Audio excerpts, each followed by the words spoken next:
Good day, everyone. Our subject matter for today is all about the philosophy of police service.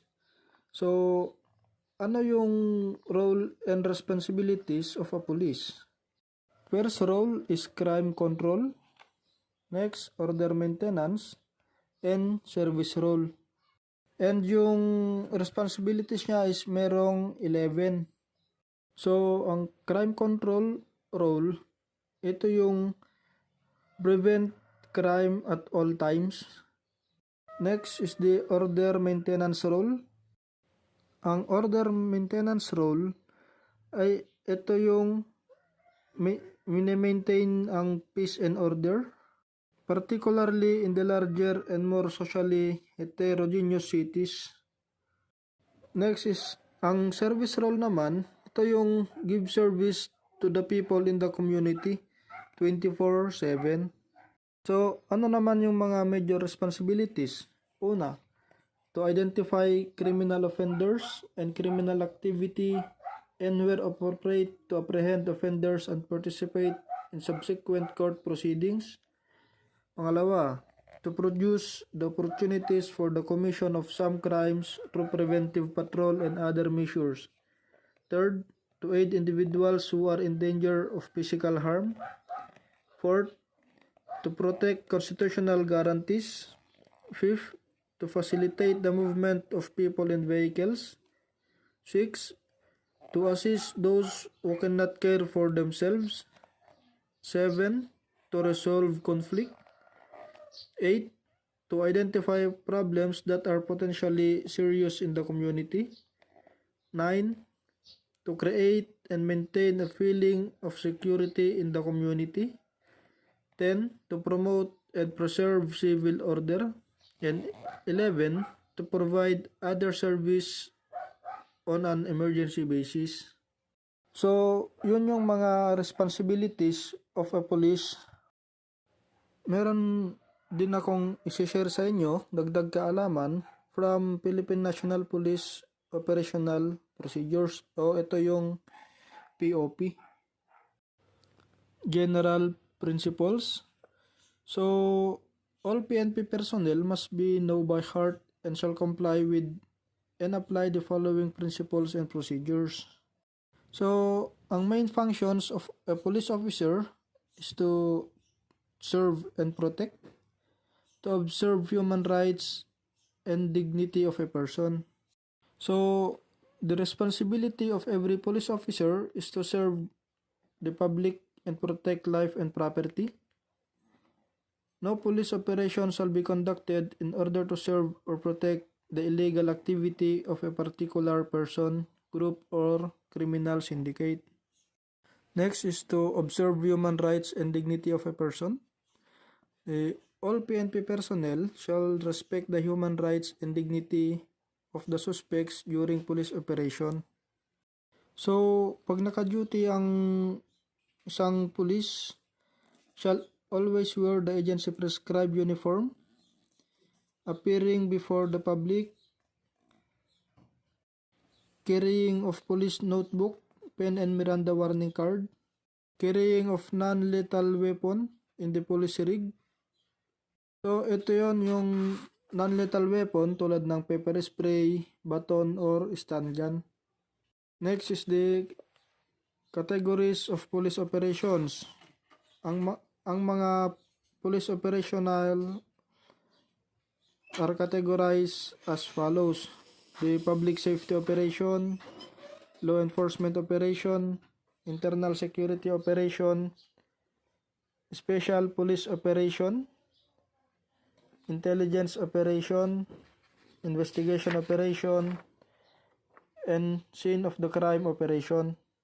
Ito yung mga category na may kanya-kanya silang section. So, ang public safety operation includes search, rescue, and retrieval operations, fire drills, earthquake drills, and similar operation that promote public safety. Pagdating sa law enforcement operation naman, ito yung service of warrant of arrest, implementation of search warrant, enforcement of visitorial powers of the chief, anti-illegal drugs operation, anti-illegal gambling operation, anti-illegal logging operation, anti-carnapping operation, anti-kidnapping operations, anti-cybercrime operations, and other similar operations that are conducted to enforce laws, statutes, executive orders, and ordinances. Pagdating sa internal security operation naman, includes counter-insurgency operations, counter-terrorist operations, and other operations that are conducted to ensure the internal security.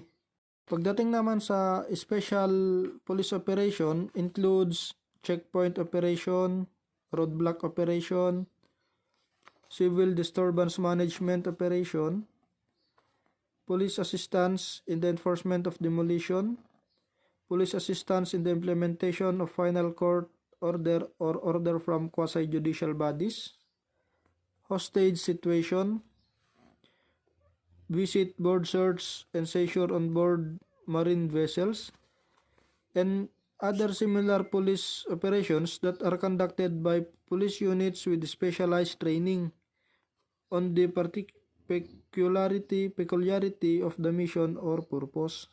Ang intelligence operation naman include surveillance operation, counterintelligence, intelligence research, intelligence assessment, and similar police intelligence operation conducted to gather information related to security, public safety and order.